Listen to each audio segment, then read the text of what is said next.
All right, so I was in the public school system for about 6 years, teaching various levels from K to 12, and in this public school system, I kind of saw some of the problems that exist, especially since the budget crisis in 2006. We had an increase in students in all the classrooms, especially in grades 1 through 3, and it was just getting worse each year because each year they'd lay off more teachers. Traditional school system is basically talking about how you have a teacher lecturing to the whole class.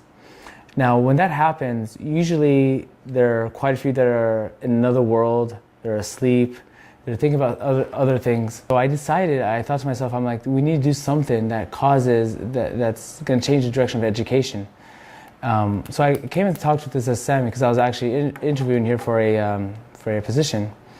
He tells me that he had an idea that because my background is in educational technology and I just received my master's in it, he's saying that why don't we start a virtual school system, which is hybrid, which will have a teacher in the school directing the students in the coursework. What we did, we started with a small classroom just like this, where we have about 20 kids come in, they do the work. They start anywhere from 8th grade until 12th grade. So basically the whole idea is we're training students to become more independent. No more relying on the teacher, no more relying on the outside, relying on themselves as well as each other.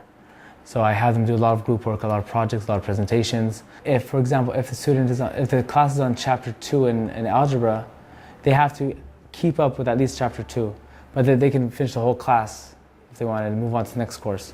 So I have quite a few students that have finished their first year's English, 9th grade English, and have started 10th grade English, and they're almost done with it. So by the end of the school year, they'll be finished with 10th grade English.